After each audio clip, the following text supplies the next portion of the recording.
The 888th edition of the MMA Gambling Podcast on the Sports Gambling Podcast Network is brought to you by Underdog. Get up to $1,000 deposit match when you sign up at UnderdogFantasy.com and use promo code MMASGPN.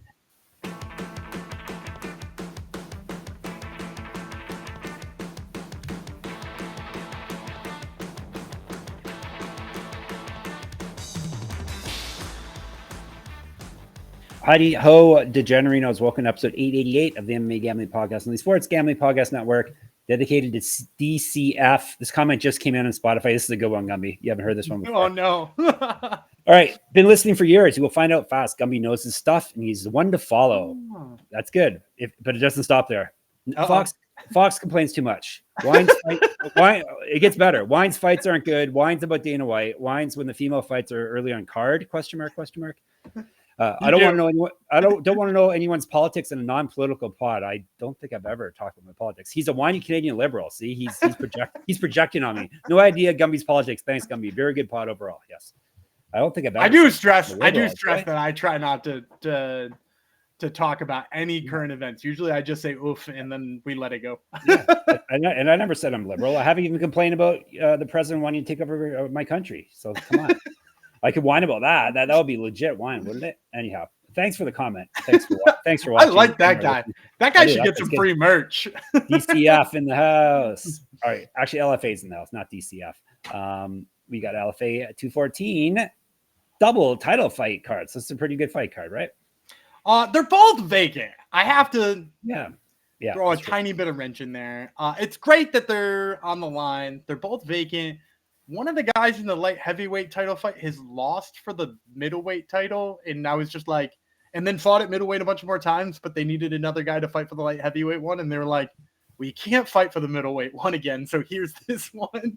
So like, and he's good, so I'm not gonna throw that shade, but like, it's a good LFA event. It's not good for having two title fights. Okay.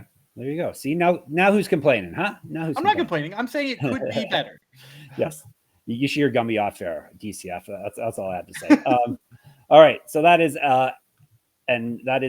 And we still haven't even had our contender series yet. We recorded that episode already and it hasn't happened yet. We can't wait for a contender series. Make sure you get in the Discord and you can chat with us about it.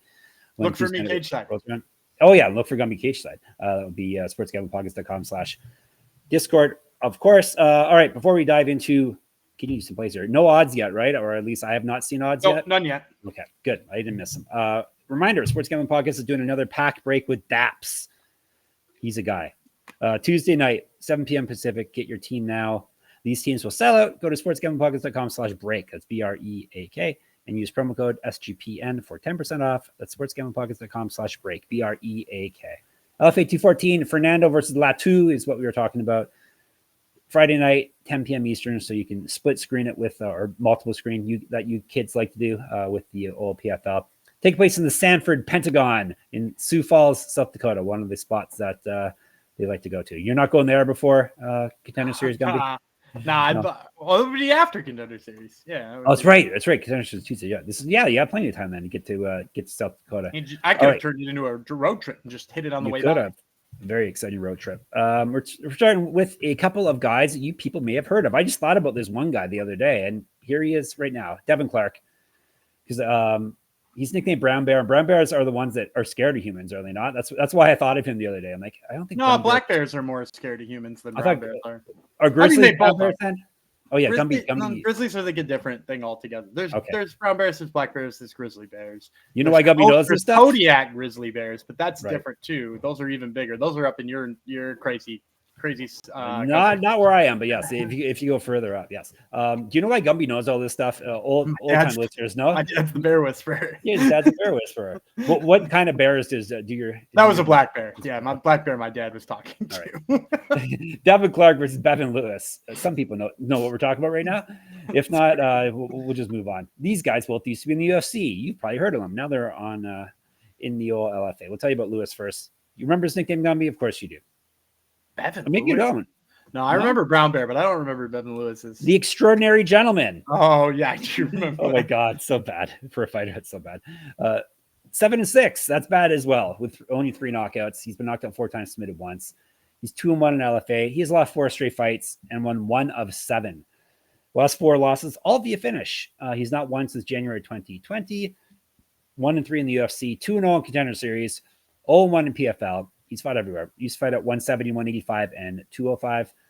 2015 Pro MMA debut. A year younger than Clark, 3 inches taller, 4 inches of reach advantage. Clark Brown Bear, 14-9, 4 knockouts, 1 submission. He's been knocked out 3 times, submitted 4 times.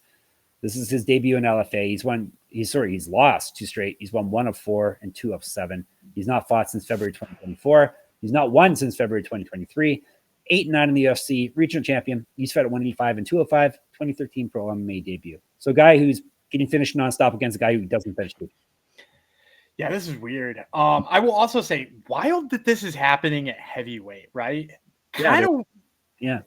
Because Devin Clark was mostly a light heavyweight, right? Mm-hmm.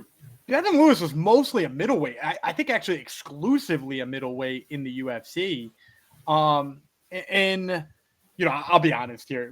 Just when you look at their UFC resumes and also just like how they looked in the UFC, right? Like Devin Clark was regularly competitive. Even when he lost fights, you weren't like, man, he looked completely outmatched. Like he actually looked like he was beating Kennedy and Nzechukwu before he got choked. And, you know, he like beat some like respectable guys. He had a 17-fight UFC career. Devin Lewis, on the other hand, kind of got ragdolled a couple of times. He's been finished in 4 fights in a row. And kind of brutally in a lot of them. Like he didn't really look competitive anymore. And now you're telling me he's going to fight a heavyweight. And like, if you look at whose frame is better built for heavyweight, like Devin Clark is like, looks like he could be a heavyweight without even trying. I've seen him. He was before. Yeah. Yeah. Was he he fight one in the UFC at heavyweight? Oh, I think he did. Yeah. And like, that's not surprising to me at all because like he's been one of John Jones's biggest training partners for a long time, or at least was for quite a while. And like, they regularly look like they were the same size. You know, Devin Clark's a big dude. You want to pack, you know, he's probably just not cutting weight. He's probably like a 240 guy at heavyweight anyway. And Bevon Lewis, like, man, I'm just having a tough time imagining him going from what we saw at 185 to him up to 265. Like, you got to imagine it's going to be slower. It's not doing wonders for his durability, right? Like, he's been finished in 4 straight fights. I'm going to say Devin Clark here is my pick. I think he's better at wrestling. I think he's got a chance to finish Bevon Lewis. And what is, you know, like -500 on Clark probably. Yeah. Are some books brave enough to give you props on LFA? I never Occasionally, you're more likely to get totals than you will props. Okay. So take the like, under. Yeah, this one feels like an under. Like Bevon Lewis isn't going to survive all that long, I don't think. Devin Clark fought once at heavyweight, and it wasn't. Excuse me, was in the UFC. He weighed 223, so he wasn't huge. Must have been short notice. He won via elbow and hooks. Do you remember who he beat? It's the person you've always been forgetting when we talk about Contender Series. So we talked about him recently. Oh, was it you said a heavyweight? Yeah, it was that heavyweight. I don't remember. William Knight, the guy you always forget. Thick Willie. Yeah, you always forget Thick Willie.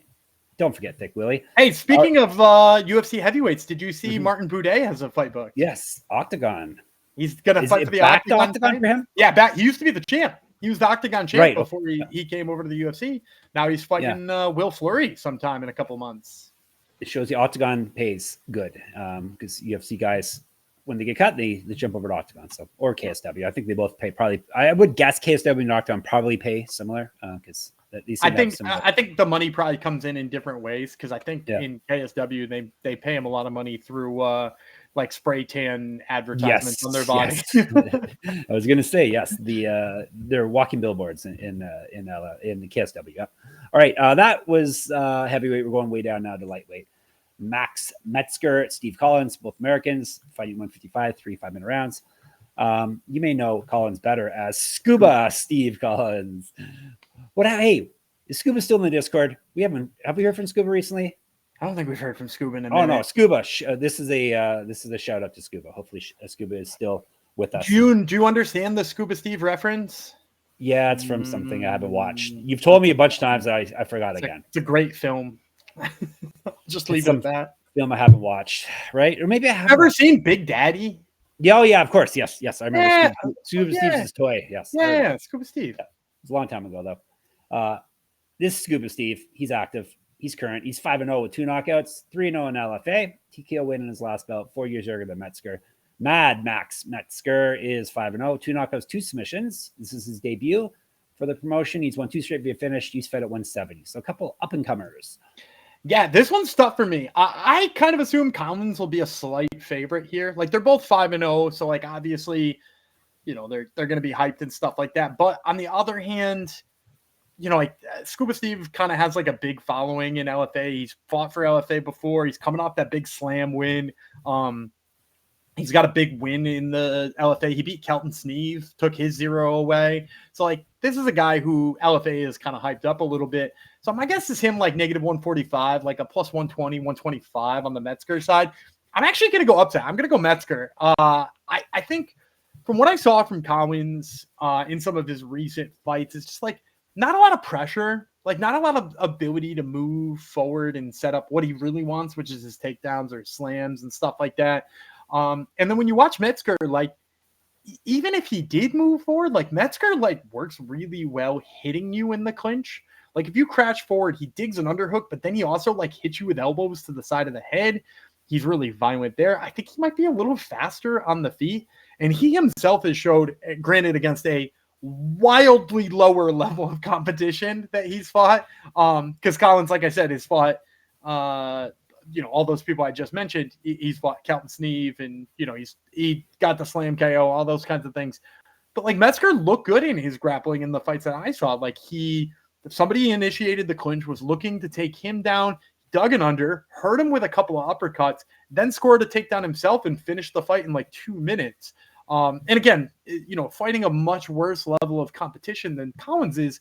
But, like, if he could replicate that a little bit and let his hands go, I actually think he's faster on the feet if he can force him to strike with him. So I'm going to take Max Metzger as hopefully an underdog here. All right. Locker in. And let me tell you about MyBookie. We're brought to you by MyBookie.ag. MyBookie is your place to bet in every sport, including MLB, WNBA, golf, and, of course, football futures. MyBookie accepts customers from a ton of locations. They have easy deposit and lightning fast payouts using crypto. And, yes, they will have LFA 214 lines. They have lots of lines for lots of MMA promotions. So head over to MyBookie.ag. Use our promo code to sign up, MMASGPN. That way you get 100% deposit match up to $1,000. Terms and conditions apply. That's MyBookie.ag promo code MMASGPN. And Rhythm, RITHMM. Rhythm's power trends are now called smart signals. Rhythm continues to crush it with smart signals, essentially the best of what their house model has to offer. These are AI-detected patterns where Rhythm's model has consistently won and has a high ROI. For example, a strikeout prop that wins 59% of the time when the line and win probability hit a certain range.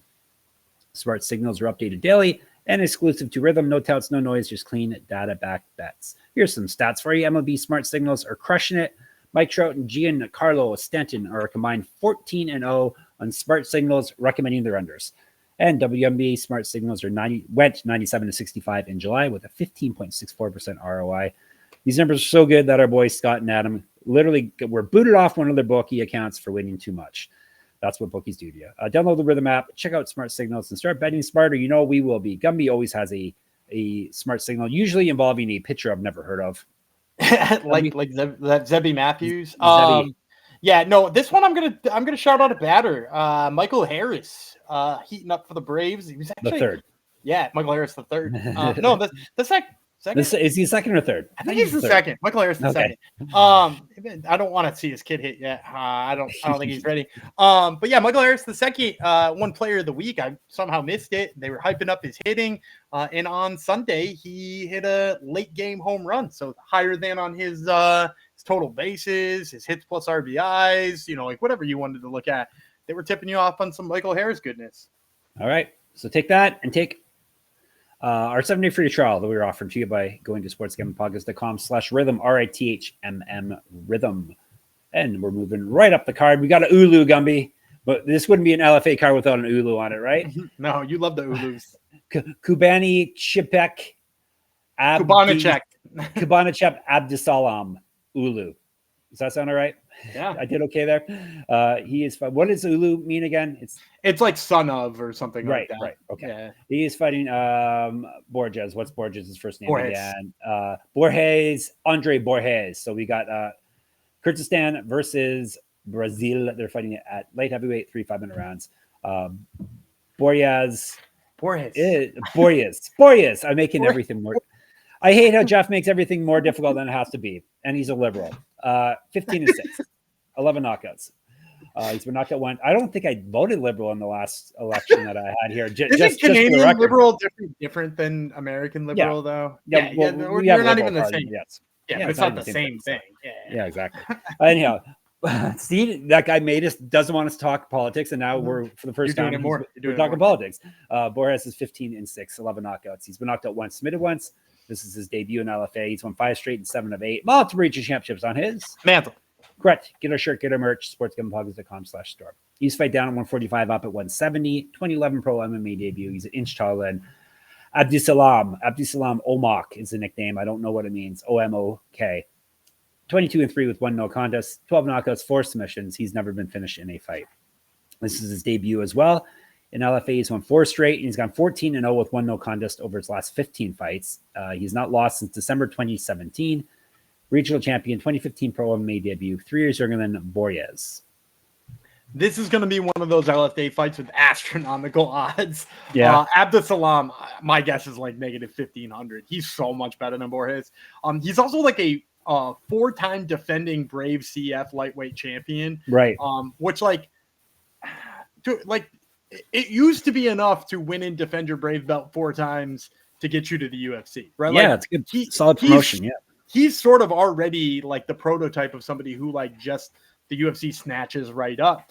But like, I think right now he got passed up for Contender Series, or maybe he needs to make sure he can get his visa and fight in the United States a couple of times. Like, whatever the reason being is he's decided to fight a couple of times for LFA to get the spotlight on him.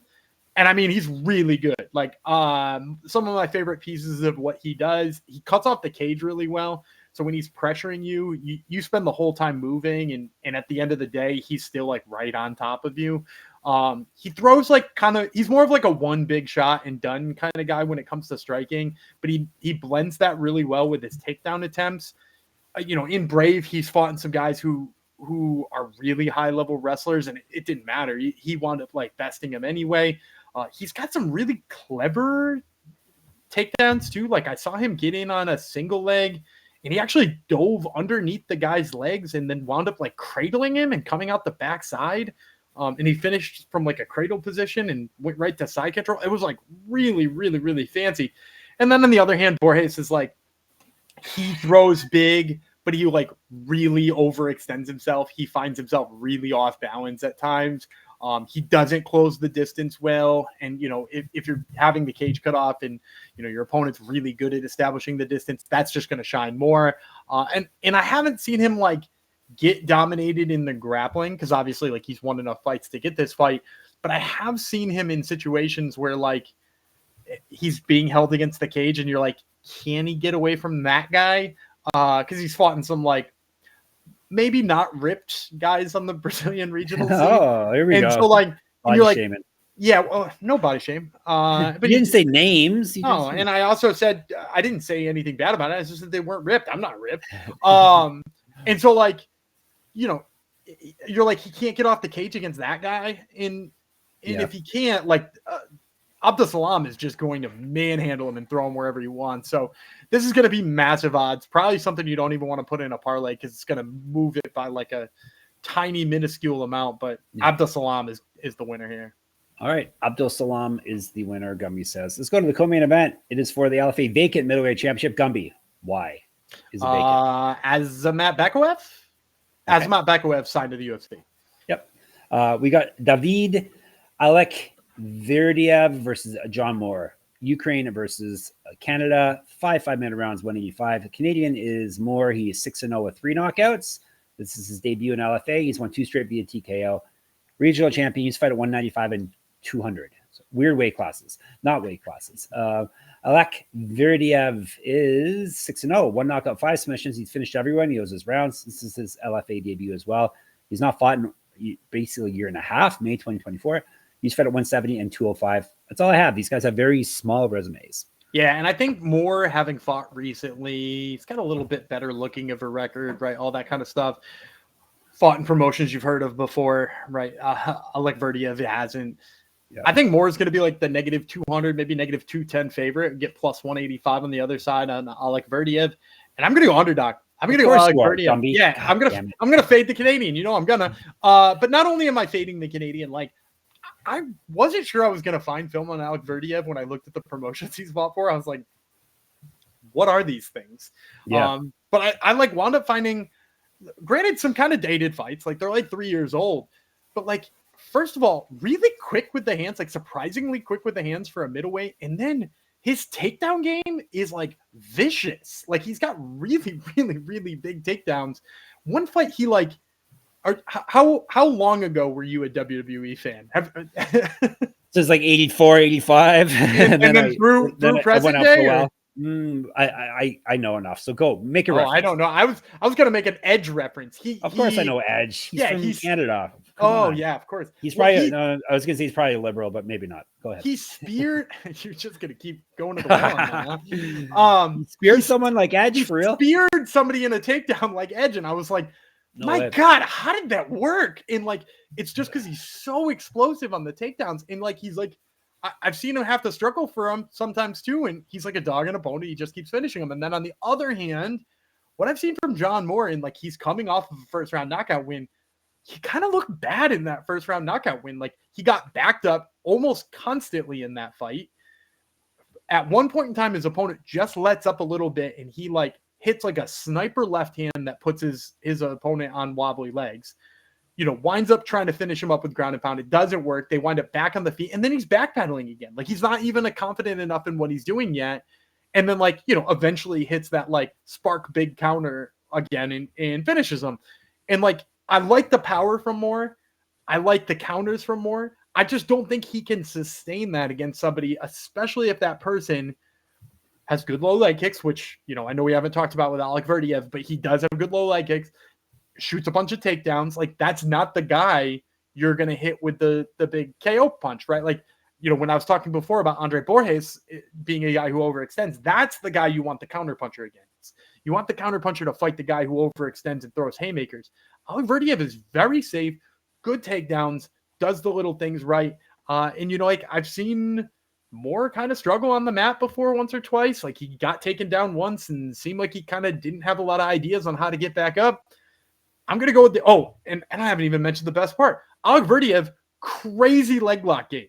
One of his fights, he knocked down his opponent with a punch. He's standing, his opponent is on the ground, and he just grabs one of his legs and leg locks it from a standing to sitting position.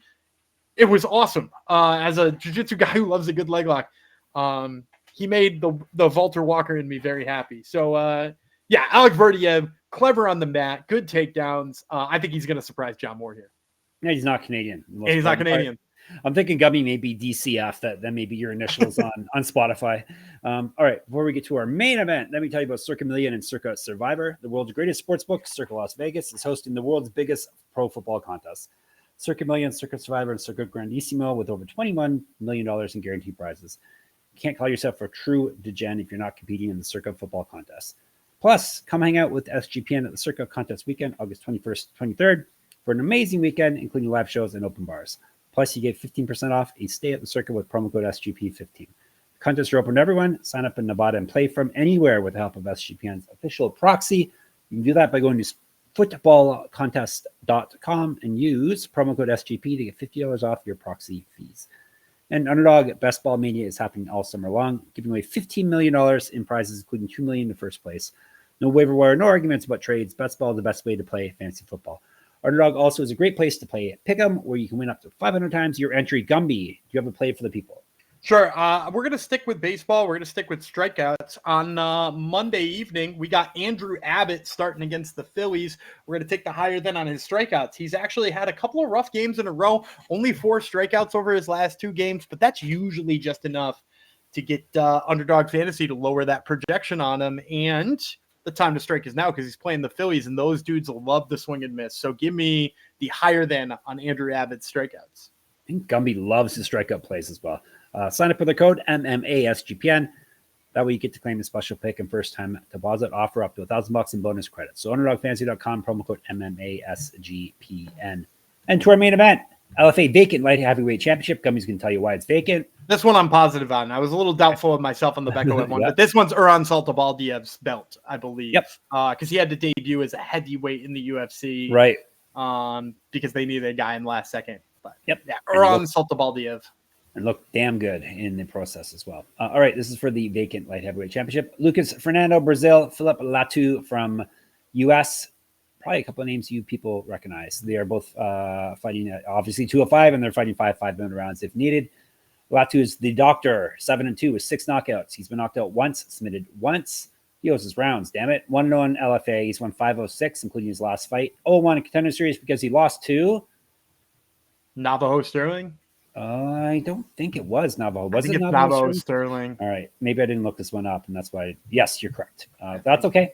You're allowed to get knocked out by Navajo Sterling. That's fine. Used to fight up at heavyweight, 2-1 in kickboxing, and champion there. 0-1 as a pro boxer. Fernando, 11-3, 5 knockouts, 2 submissions. He has never been finished in a fight. 6-1 in LFA, the former champion, trying to get his belt back. He's won 2 straight. Before that, he lost. Former champion at 85, right? I think he was down a weight class. Yeah. 85 champ, if I'm not mistaken. Yeah. So he's won 2 straight, lost 2 straight before that, won 4 straight before that. So 2-0, 2-2, 6-2. He's not fought, though, since August 2024. He went 0-1 in Contender Series because he lost 2. Cesar Almeida. There you go. I remember that you one. don't like that I one? I love Cesar Almeida. Okay, I'm good. a big Cesar Almeida fan. Fernando used to fight 170 and 185, as Gumby said. 6 years younger than Latu. An inch taller, 5-inch reach advantage over him. Yeah, and it's so I'm going to go Fernando. I think it's probably negative 225 kind of area, and it's that reach advantage that you mentioned that I think is just going to be the killer for Latu because you mentioned Latu, good kickboxer, comes from a kickboxing background, likes to slug, and then when he was fighting Navajo Sterling, it was just like disgustingly apparent that he couldn't get inside for the big shots. He was going to get poked and prodded from the outside because Navajo Sterling, similarly to Fernando. Very long, good at using that length, picking them apart. Fernando, pretty damn good at that too. Even, Fernando sometimes winds up in clinches and it kind of costs him, or at least it almost cost him against Oliveira in his last fight. But he still found enough strikes on the feet to pull that one out. But he's a good grappler when he's in the clinch. But even on top of that, he's good at doing damage in the clinch. Throws knees to the body, elbows. He's longer and it's better for him to kickbox from distance in this one. But even if Latu tries to close the distance and clinch him up and turn it dirty, I still think Fernando is better there. Fernando is definitely the better grappler. Should it hit the mat? Should he decide to make it hit the mat, which I think it would take in order to get it down there. So yeah, I'm gonna go Lucas Fernando. And also one more piece that I definitely got to throw in there. Latu looked so tired so early against Sterling. I was just how does he not have more gas in the tank for this fight? How is he tired? And the answer is I think he probably belongs as a middleweight doing more cardio. And instead he's just I'm going to cut less weight and fight at light heavyweight and get a little bit of a belly. And no belly shaming again. I got a little bit of a belly too. And it would take some work for me to get to light heavyweight, but at the same token, I just think the gas tank is a problem against Fernando, and then the length is too. So give me Lucas Fernando. All right, Lucas Fernando, it is. Let's recap and get you some more bonus plays before we're out of here. Fernando, Allakhverdiev, Abdisalam, Metzger, and Clark. All right, later rounds, that Bam Boom, Pow. Still, how many more fights? We have quite a few. There's a couple more. There's 7 more, but there's a lot of AMI fights on this one too. So not a lot of pro fights out there. But I'm going to take Lizzie Gevers. Lizzie Gevers is a really tough 125 pounder. She has fought some really, really good fighters in her career already. Katerina Delizda. She fought Wojcik. Carolina Wojcik. She fought Danielle Scatizzi, all PFL, high-level octagon kind of women. And, she didn't come out victorious against any of those 3, but, she's a dog. And they're finally giving her somebody who can, kind of help boost her record so that she can maybe start to sniff the big leagues again. So Gevers is the first one. And then the other one I like is Dylan Dibitz, or Dibitz. Diebitz, Dibitz. He's a guy who is kind of I think he was somebody who they were hyped on as a prospect for a really long time, and then like kind of took a really ugly loss in his last fight. They seem to be giving him a get right fight. And that loss was against Theo Haig too, which is like not a bad loss. I think that guy signed a Contender Series. So like Dybitz was like real close to maybe being a Contender Series guy himself. So they're giving him a get right fight. So Dybitz in the get right fight, Gevers in a fight that I think will help boost her up too. You're probably not going to see great odds on either of those two, but they could be parlayable together. All right. We're set. You're set for LFA. We'll be back in a day or two? 2 days. 2 days, yes. Take Tuesday off, and then we're going Wednesday through Friday. Is the plan, assuming Gummy makes it back from Las Vegas in one piece. Hopefully. We'll see. You will get episodes, don't you worry. We'll be in the Discord as well, sportsgamblingpockets.com/Discord. You can hit us up in YouTube comments. That would be MMA Gambling Podcast on YouTube. And, of course, Spotify comments. Hit us up there, too. Yeah, people are braver on Spotify. We get a lot of good hate ones on there. So hit that up. Of course, Twitter, SGPN MMA. Gummy runs that. He's at Gummy Vreeland. I'm at Jeff Fox Writer there and on Instagram. You can check out my Substack. Enter my pick'em contests for this weekend's UFC at moneymma.substack.com. Gummy has another podcast, Top Turtle MMA. He has interesting people on it always. Who are the interesting people this week? Yeah, we got a couple of Contender Series guys. We're talking to Jack Congdon, who is a former training partner of mine and on Contender Series. And then we're also talking to Rat Garbage, Mandel Nalo, who's a long-standing veteran from TriStar. All right.